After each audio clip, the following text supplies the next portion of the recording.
चलिए, so friends, let us start with the next topic. हम अभी प्रपोजल पे ही है। प्रपोजल, दूसरा नाम प्रपोजल का क्या है सर? ऑफर है। Define proposal, in which circumstances can a proposal be revoked. या तो इस तरीके से क्वेश्चन पूछा जा सकता है, और the other way of asking the same question is, proposal की जगह पे शब्द बदल दे, लिख दे ऑफर। बंदे कंफ्यूज हो जाते हैं, ऑफर अलग है, प्रपोजल अलग है, दोनों सिनोनिम्स है, दोनों का मीनिंग एक ही है, कंफ्यूजन नहीं होना चाहिए। डिफाइन ऑफर, दूसरा तरीका पूछने का। Define offer, in which circumstances can offer be terminated और लैप्स्ड। अब आप देखिए, यहाँ पे रिवोक्ड शब्द यूज किया गया है, और यहाँ उसकी जगह पे यूज किया गया है टर्मिनेटेड, लैप्स्ड। सबका मीनिंग सेम ही है। रिवोक्ड का मतलब हुआ कैंसल्ड, टर्मिनेशन का मतलब हुआ एंड, लैप्स का मतलब भी वही हुआ, कैंसलेशन, यहाँ खत्म हो जाना। दी एंड ही समझ लीजिए एक तरीके से। तो प्रपोजल का दूसरा नाम ऑफर है। रिवोक या revocation, termination, lapsed, all are synonyms, same meaning वाले वर्ड्स हैं। पिछले लेक्चर में जैसे मैंने आपसे चर्चा की थी सर, आपको याद ही होगा, an offer and its acceptance are the commencing points in the making of an agreement. कोई भी एग्रीमेंट करनी हो, जैसे एक बंदे ने जवाब दिया था कि मैंने पूछा था व्हाट इज एग्रीमेंट, जनाब ने बता दिया शॉर्ट में, offer plus acceptance is nothing but it is agreement. सही है, वो भी सही है।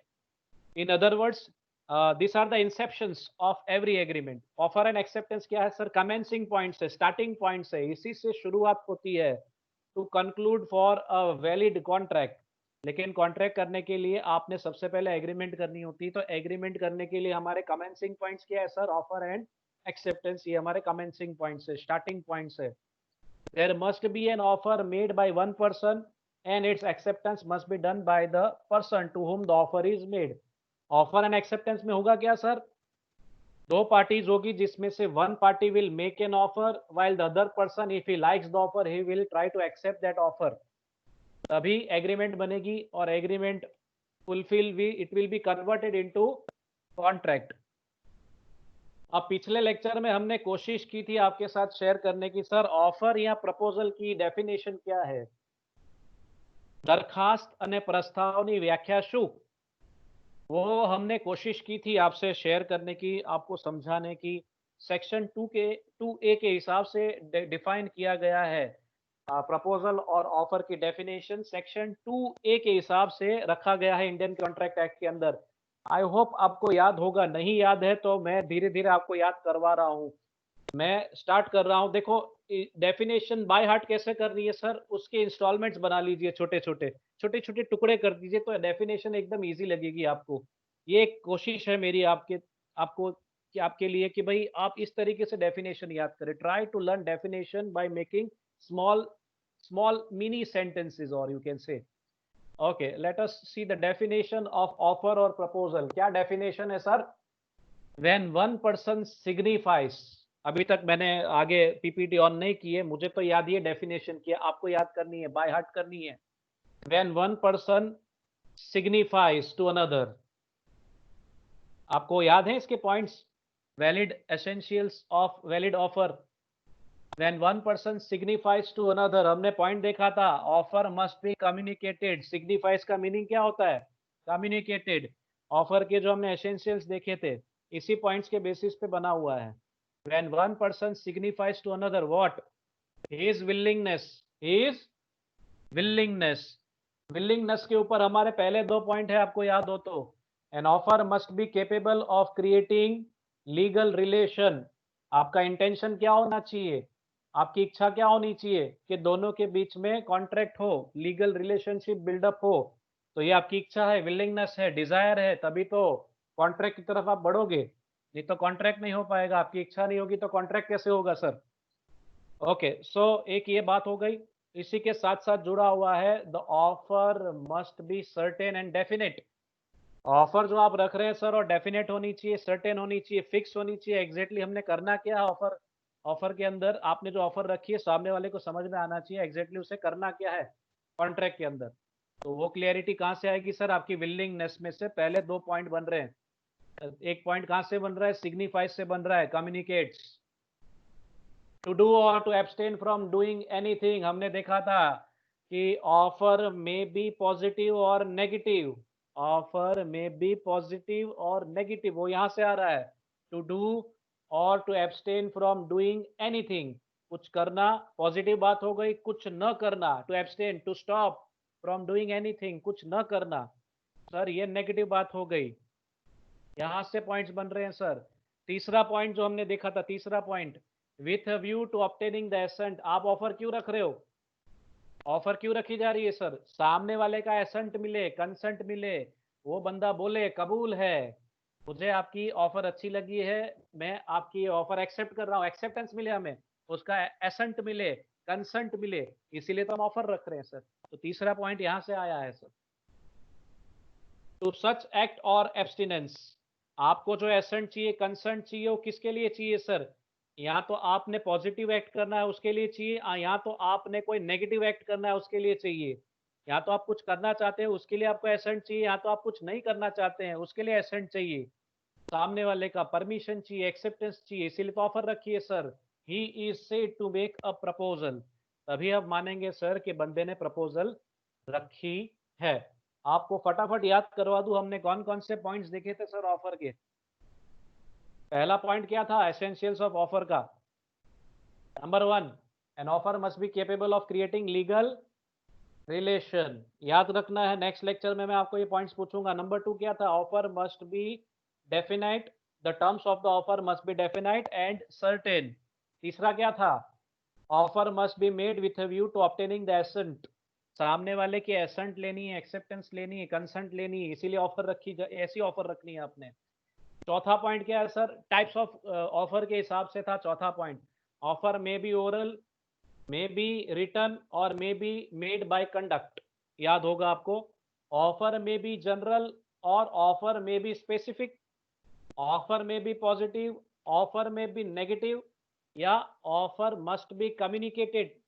फिफ्थ पॉइंट था, केस का भी डिस्कशन किया था वहां पे हमने, लालबन शुक्ला वर्सेस गौरी दत्त, केसेस भूलने नहीं है, याद हो तो लिखने हैं बीच बीच में। फिर लास्ट में आखिरी पॉइंट क्या था, कुछ याद है, चलिए कुछ इतने पॉइंट्स हमने डिस्कस किए थे आपके साथ। तो there are two parties in case of offer, हमने ये डिस्कस किया था, the person who makes the offer, the person who makes the offer is called, जिसने ऑफर रखी है उसे हम क्या कहेंगे टेक्निकली, ऑफरर, प्रपोजर, प्रॉमिसर, तीन नाम से जाना जाएगा, जो भी आपको अच्छा लगे आप यूज कर सकते हैं। और जिसके सामने ऑफर रखी गई है, the person to whom the offer is made is called the offeree, proposee, acceptor और प्रॉमिसी। सो दो पार्टी होती है, हमें पता है, जिस बंदे ने ऑफर रखी है उसे हम ऑफरर, प्रपोजर या प्रॉमिसर कहेंगे, जिस बंदे के सामने ऑफर रखी गई है, the person to whom the offer is made is known as offeree, proposee, acceptor और प्रॉमिसर। नाम याद रखने की कोशिश करें। अब चलते हैं हमारे आज के टॉपिक पे, मेन टॉपिक पे चलते हैं, circumstances when offer gets lapsed और रिवोक्ड, ऐसी कौन सी सिचुएशंस होगी कि जहां पे हम मान सकते हैं कि हाँ ऑफर लैप्स हो गई है, रिवोक हो गई है, विड्रॉ हो गई है, कैंसल हो गई है, દરખાસ્તનો અંત આવ્યો છે, એ કયા સંજોગો પર આપણને ખબર પડશે, ऑफर कब खत्म हुई है या ऑफर को कब खत्म किया गया है, ऑफर लैप्स कब हुई है, विड्रॉ कब हो गई है, कैंसल कब हुई है, ये कैसे पता चलेगा। शुरू करने से पहले मेरा एक छोटा सा क्वेश्चन है, ध्यान से सुनिएगा, who can revoke the offer और who can cancel the offer, offer कौन कैंसल कर सकता है, ऑफर कौन रिवोक कर सकता है, ऑफर कब लैप्स होगी, कब टर्मिनेट होगी, ये कौन कर सकता है, who can cancel the offer, who can revoke the offer, अगर ऐसा पूछा जाए तो आप क्या लिखेंगे, sir N offer is revoked, और यू कह सकते हैं an offer can be cancelled by the offeror, by the offeror, offer रखने वाले को हम क्या कहते हैं सर, अभी पिछले स्लाइड में देखा हमने, the person who makes an offer called offeror, यानी ऑफर रखने वाले को हम ऑफरर कहते हैं। तो ऑफर जिसने रखी है वही तो ऑफर को विड्रॉ कर सकता है, वापस खींच सकता है, कैंसल कर सकता है, रिवोक कर सकता है। The person who makes offer can also cancel the offer. जिसने ऑफर रखी है, ऑफरर, वही ऑफरर उस ऑफर को कैंसल करना चाहे, विड्रॉ करना चाहे, कर सकता है। टर्मिनेट करना चाहे, उसका अंत लाना चाहे, कर सकता है। लेकिन एक बहुत ही इंपॉर्टेंट शर्त है, टाइमिंग इंपॉर्टेंट है। Timing, the offer must be accepted. Offer का एक्सेप्टेंस कब तक हो जाना चाहिए? Before it lapses. ऑफर जो रखी गई है उसका अंत आए, उसका अंत हो, उससे पहले उसका एक्सेप्टेंस हो जाना चाहिए। Once an offer lapses it can not be accepted. अगर एक बार ऑफर का अंत आ गया, लैप्स हो गई, विड्रॉ हो गई, रिवोक हो गई, टर्मिनेट हो गई, उसका एंड हो गया, यू कैन नॉट एक्सेप्ट। जो ऑफर खत्म हो चुकी है उसका एक्सेप्टेंस इम्पॉसिबल है, not possible. The acceptance must be given before the offer lapses और इज रिवोक्ड। एक्सेप्टेंस आपको टाइम लिमिट के अंदर देना होगा। मान लो टाइम लिमिट दी हो 7 दिन की और आप 1 महीने बाद एक्सेप्टेंस कर रहे, सर वो वैलिड एक्सेप्टेंस माना जाएगा नहीं, क्योंकि ऑफर लैप्स हो चुकी है, ऑलरेडी खत्म हो चुकी है। जो चीज खत्म हो चुकी है आप उसका एक्सेप्टेंस करेंगे कैसे sir? As per Section 6 of the Contract Act, the following are the circumstances or situations leading to the lapse of an offer। अब कुछ situations है जिसकी हम चर्चा करेंगे, जहां से हमें पता चलेगा कि सर हाँ, ऑफर तो लैप्स हो चुकी है, विड्रॉ हो चुकी है, खत्म हो चुकी है, तो मैं अब इसका एक्सेप्टेंस करूं कैसे? तो सबसे पहला पॉइंट है, offer is lapsed by giving notice. Offer can be revoked by giving notice. आप नोटिस देके ऑफर का अंत ला सकते हैं। आप यानी offeror, the offeror can provide notice of terminating or revoking the offer. As per rules, an offer can be revoked or terminated or cancelled at any time। कभी भी आप अपना ऑफर रिवोक कर सकते हैं, लेकिन एक शर्त है, शर्त सिंपल सी है, before it is accepted by communicating a notice of the revocation to the offer. सामने वाले ने एक्सेप्टेंस किया हो, सामने वाला यानी कौन? ऑफरी। ऑफरी ने एक्सेप्टेंस किया हो, उससे पहले आपका ऑफर आप रिवोक कर सकते हैं। आप नोटिस देके उसको रिवोक कर सकते हैं। If the offer kept by the offerer is not accepted by the offeree, you have that much time। जब तक सामने वाले ने एक्सेप्टेंस नहीं किया है, तब तक आपके पास टाइम है कि उस ऑफर को आप कैंसिल कर सकते हैं, रिवोक कर सकते हैं, विड्रॉ कर सकते हैं। अगर उसने एक्सेप्टेंस कर दिया एक बार, an offer if it is accepted cannot be revoked by the offerer। आपने ऑफर रखी है, सामने वाले ने एक्सेप्टेंस कर लिया, फिर आप उसको कभी भी रिवोक नहीं कर सकते। एक बार उसने बोल दिया कबूल है, बात खत्म हो गई sir. If it is revoked after communication, मैंने जो अभी बताया वही बात आ रही है। If it is cancelled after communication of N acceptance, यानी ऑफर ही ने एक्सेप्ट कर लिया आपकी ऑफर, तो वहां पे द रिवोकेशन बिकम्स इनवैलिड। फिर आप उसको ऑफर उसको कैंसल नहीं कर सकता है। ये इसकी पंच लाइन है, if the promisor revokes, promisor यानी offerer, if the promisor revokes the offer before its acceptance by the promisee, then and then the offer stands lapsed. एक बार प्रोमिसर ने ऑफर रिवोक कर दी, कब रिवोक कर सकता है? Before its acceptance is made by the other person, by the offeree, और यू कैन से प्रोमिसी। तो ऑफर वहां पे लैप्स हो जाएगी, कैंसिल हो जाएगी, विड्रॉ हो जाएगी। यानी प्रोमिसर के पास कितना टाइम है? उतना ही टाइम है जब तक प्रोमिसी उसका एक्सेप्टेंस ना कर ले। अगर एक्सेप्टेंस कर लिया तो फिर प्रोमिसर उसको कैंसिल नहीं कर सकता है। सबसे इंपॉर्टेंट पॉइंट है। Let us see the example. एक एग्जांपल से और क्लियरिटी आएगी आपको। A person at an auction sale, a person at an auction sale, नाम सुना है ऑक्शन सेल का? ऑक्शन सेल क्या होता है सर? ऑक्शन सेल आपने शायद देखा होगा, फिल्मों में देखा हो शायद, या कोई सीरियल में देखा हो, जहां नीलामी की जाती है।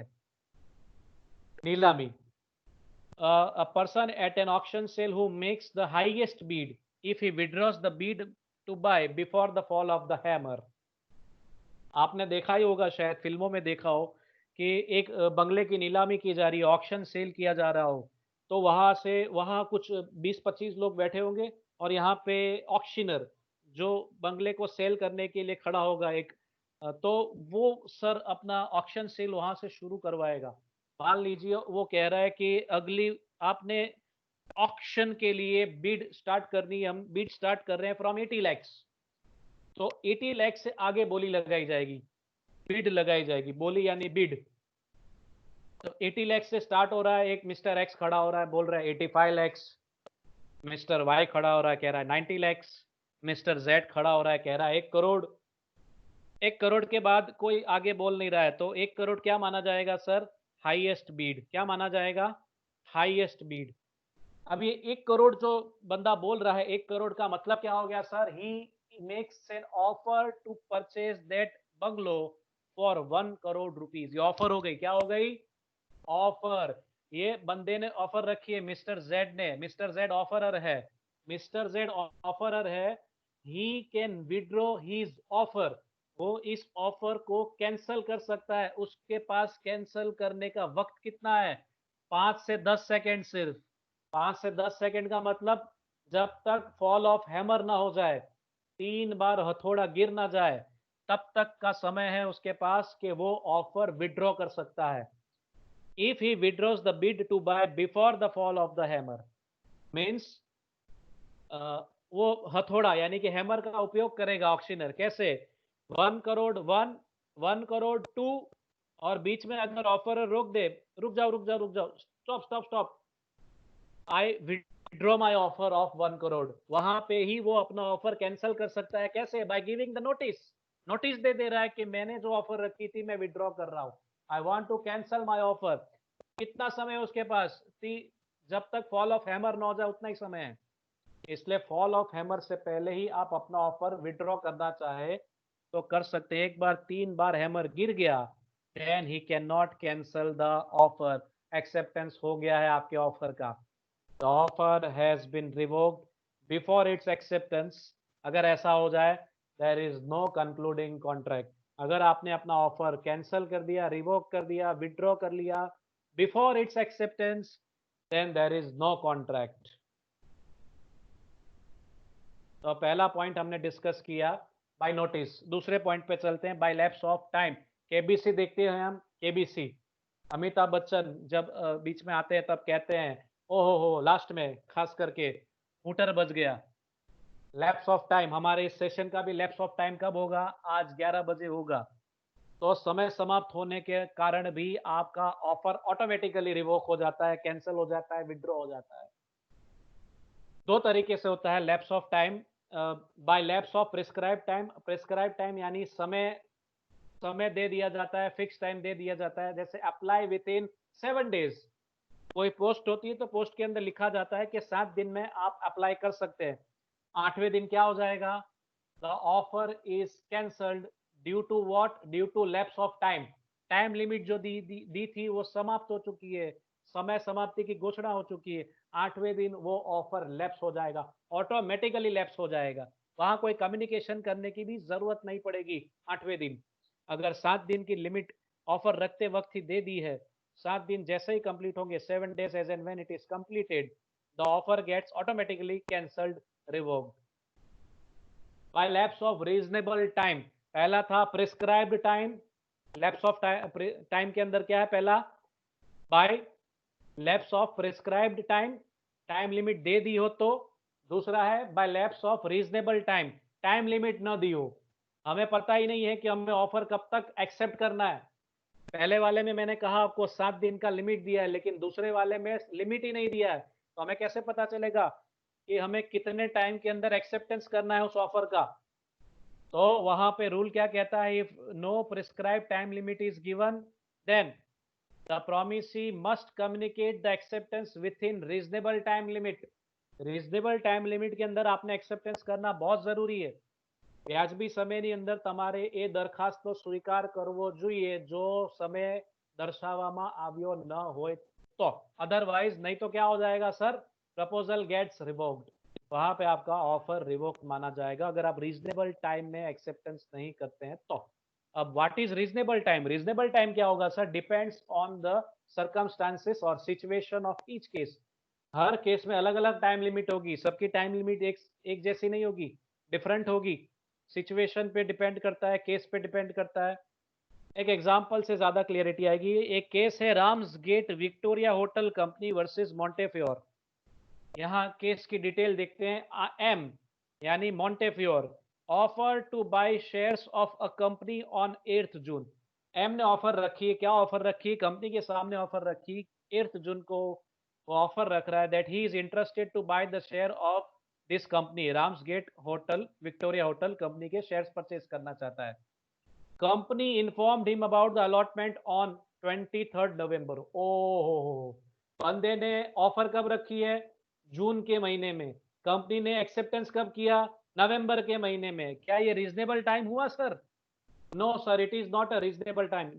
अप्रोक्स 5 to 6 मंथ्स हो गए, 5 से 6 महीने हो गए सर, ये रीजनेबल टाइम नहीं हुआ है। नॉर्मली शेयर ट्रांजेक्शंस, अगर आईपीओ भी कोई कंपनी का आता है, इनिशियल पब्लिक ऑफर, तो कुछ 14 डेज या 21 डेज के अंदर ये रीजनेबल टाइम हुआ। अगर शेयर्स की बात करें तो ज्यादा से ज्यादा 1 महीना, ये तो 5-6 महीने हो गए सर। तो 5-6 महीने सर ये अनरीजनेबल टाइम हो गया, रीजनेबल टाइम लिमिट नहीं है। एक्सेप्टेंस किया है नो डाउट, लेकिन acceptance is not made within reasonable time. No doubt यहाँ पे कोई रीजनेबल टाइम लिमिट नहीं दी गई है, लेकिन फिर भी रीजनेबल टाइम लिमिट कितनी होती है हमें पता है।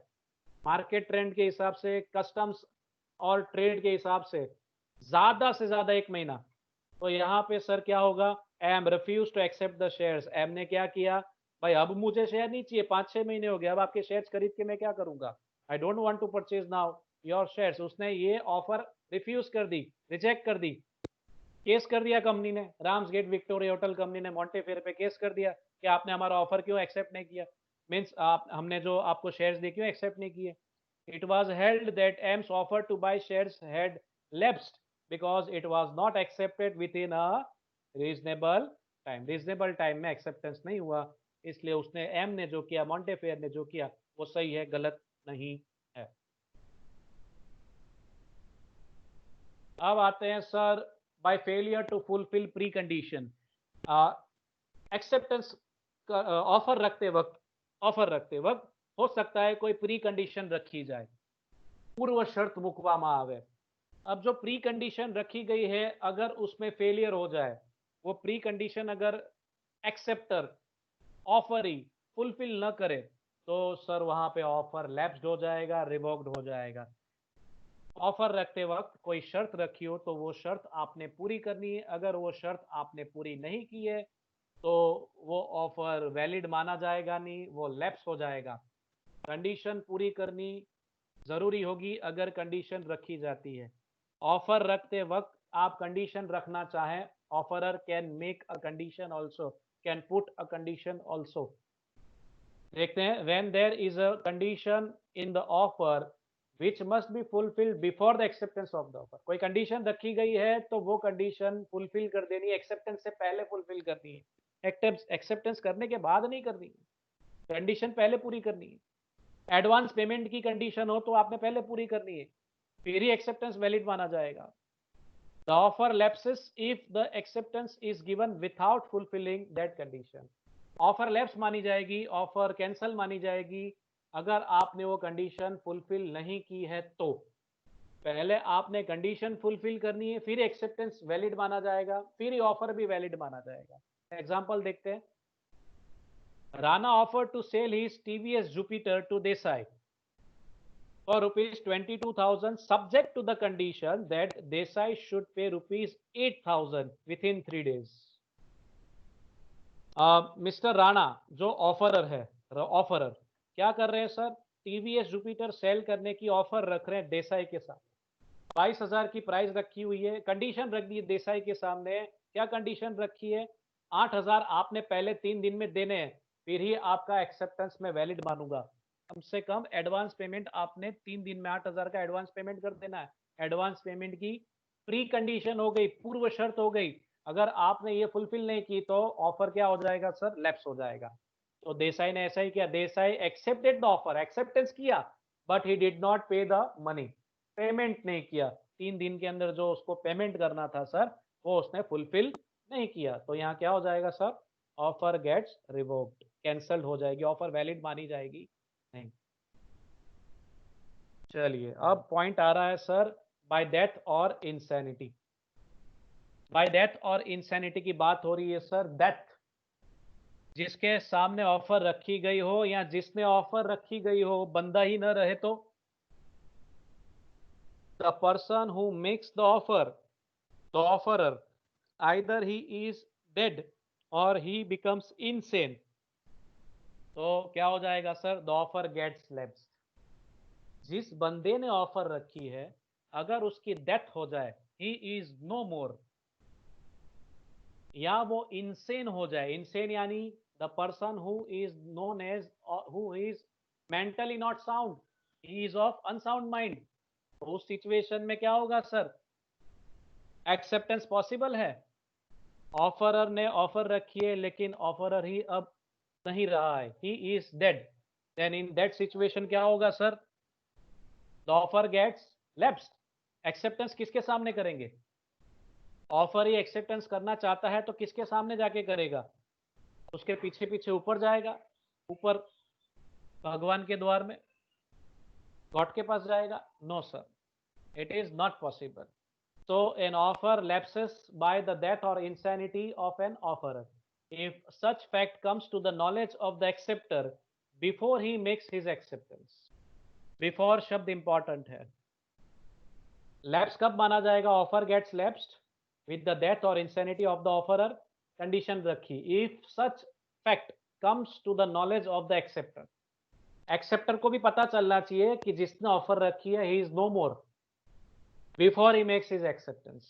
एक्सेप्टेंस करने से पहले एक्सेप्टर को भी पता होना चाहिए कि जिसने ऑफर रखी हो बंदा नहीं रहा है, तभी ऑफर लैप्स मानी जाएगी, तभी ऑफर लैप्स मानी जाएगी। However, if the ignorance of death और insanity of the offerer, ignorance of death और insanity of the offerer, offerer मर चुका है लेकिन ऑफर ही को पता नहीं है, ऑफरर इज नो मोर, लेकिन ऑफर ही को पता ना हो, उसे पता नहीं, इग्नोरेंस का मतलब पता नहीं है। The offer he accept the proposal, उसके बावजूद भी ऑफर ही एक्सेप्ट करता है प्रपोजल को, तो क्या होगा? वो एक्सेप्टेंस का हाल क्या होगा? एक्सेप्टेंस को वैलिड माना जाएगा लीगली। मैं नहीं कह रहा हूं, इंडियन कॉन्ट्रैक्ट एक्ट कह रहा है।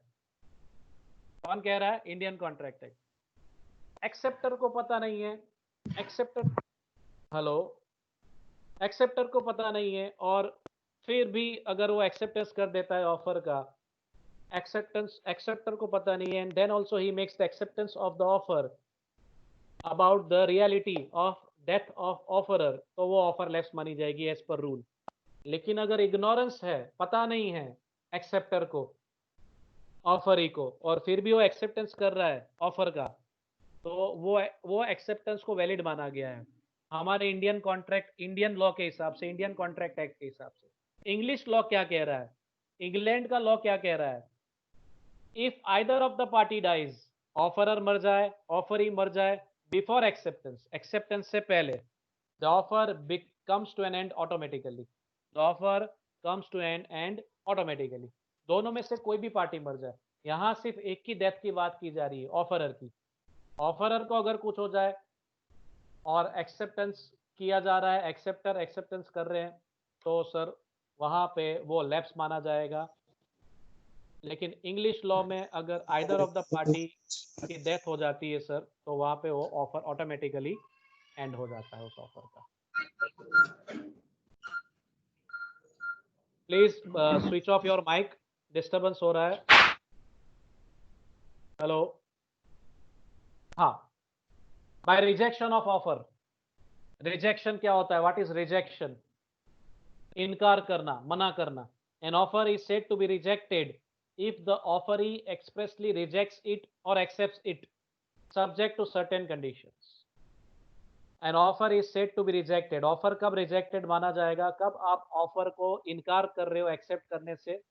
If the offeree expressly rejects it, आप ऑफरर ने कोई ऑफर रखी है, ऑफरर ने कोई ऑफर रखी, तो ऑफरी या तो उस ऑफर को एक्सेप्ट करेगा या तो रिजेक्ट करेगा, subject to certain conditions depending on the terms and conditions kept by the offerer.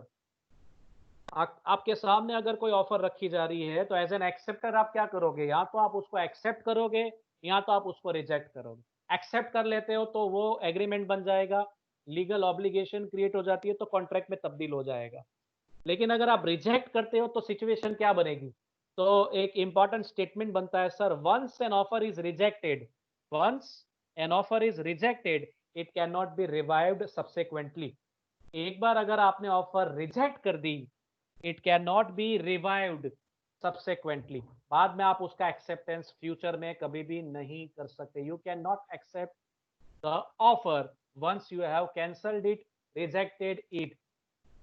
Thus, an offer lapses as soon as it is rejected by the offeree or accept. Offer lapse हो जाएगी, कब lapse हो जाएगी? जैसे ही offeree ने reject कर दिया उस ऑफर को। एग्जांपल देखते हैं, ज्यादा क्लियरिटी आएगी।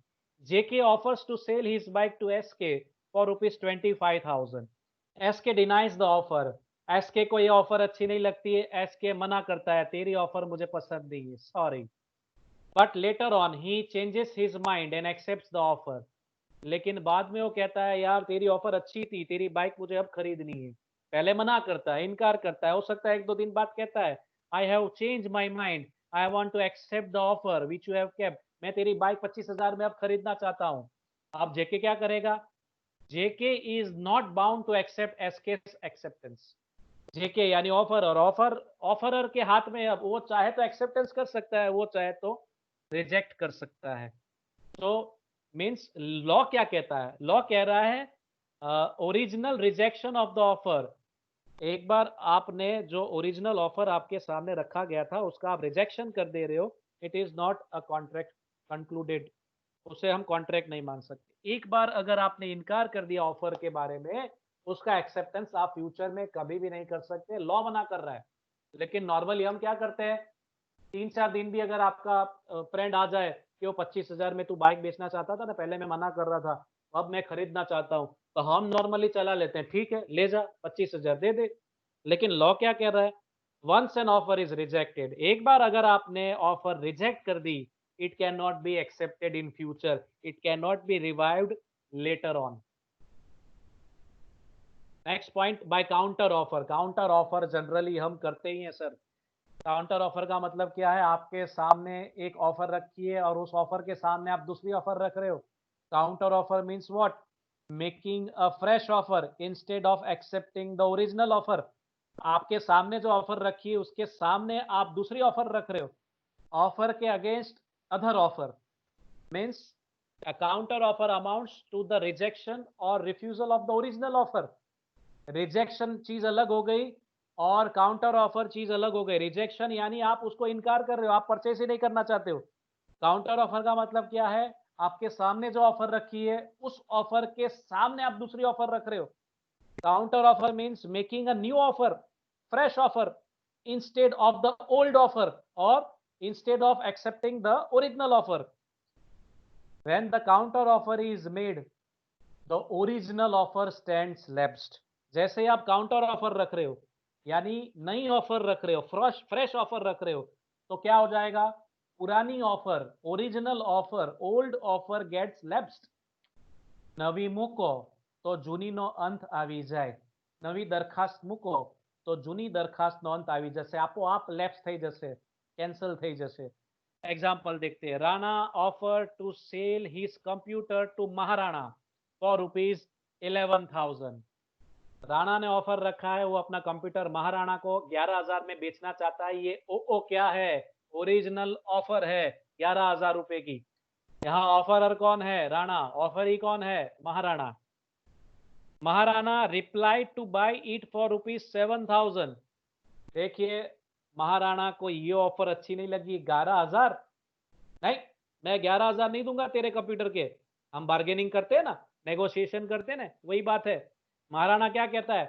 मैं तेरा कंप्यूटर खरीदना चाहता हूं लेकिन मैं सिर्फ 7,000 ही दूंगा। ये 7,000 क्या है? It is counter offer, it is counter offer.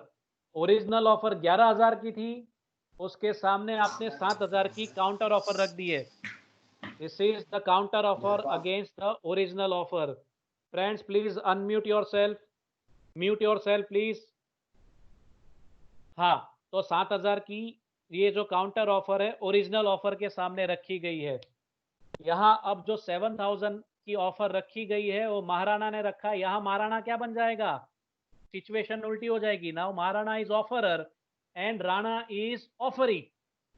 Here Maharana's offer, Maharana ने ऑफर रखी है to buy for rupees 7,000 is counter offer. ये 7,000 का जो है वो क्या है, काउंटर ऑफर है।